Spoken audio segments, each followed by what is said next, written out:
हमारे गौरवपूर्ण इतिहास में रानी मदालसा का नाम बहुत विख्यात है।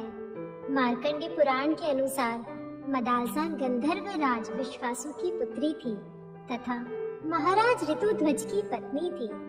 उनके 4 पुत्र हुए, विक्रांत, सुबाहु, अनिमर्दन और सबसे छोटे अलर्क। बताया जाता है मदालसा ब्रह्म ज्ञानी थी।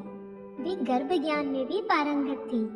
उन्होंने अपने शिशु के जन्म से पूर्व ही बता दिया था कि मेरी संतानें भी ब्रह्म ज्ञानी बनेगी, और वास्तव में बहुत छोटी उम्र में ही उनके 3 पुत्र सन्यासी बन गए। पर तब राजा को चिंता हुई और उन्होंने रानी से कहा, अगर ऐसा चला तो मेरा राजपाट कौन संभालेगा? तब रानी ने कहा, आप निश्चिंत रहें, हमारा चौथा पुत्र एक श्रेष्ठ राजा बनेगा। रानी ने गर्भ धारण के 3 माह पूर्व से राजनीति, धर्मनीति, वीर पुरुषों का पठन चिंतन प्रारंभ कर दिया। उनके कमरे को अस्त्र शस्त्रों से सजाया गया। पूरे 9 महीने भी रानी राजसीय भोग लेती, राजकाज में भाग लेती। राजा भी उनसे कई प्रकार से सलाह मशवरा करते, वीरता के दृश्य देखती और सुनती।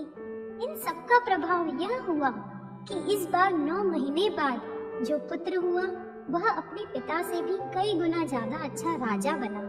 उसकी वीरता की गाथा दूर दूर तक गाई जाती। आज रानी मदालसा सभी गर्भवती माताओं के लिए आदर्श है, क्योंकि उन्होंने सिद्ध किया कि माँ जैसा चाहे वैसे अपने शिशु को गढ़ सकती है। उन्होंने प्रयत्न पूर्वक गर्भ संस्कार दिए। उन्होंने बताया कि किसी भी स्त्री के गर्भावस्था के 9 महीने सबसे ज्यादा महत्वपूर्ण होते हैं। अगर उस वक्त वो सचेत पूर्वक अपने क्रियाकलापों का ध्यान रखे तो उसी अनुरूप श्रेष्ठ संतान की प्राप्ति कर सकती है। साथ ही इसमें मदालसा ने सिखाया कि किस प्रकार वातावरण का भी विशेष महत्व होता है। अतः यह जिम्मेदारी पूरे परिवार पर आती है, विशेषकर गर्भस्थ शिशु के पिता की।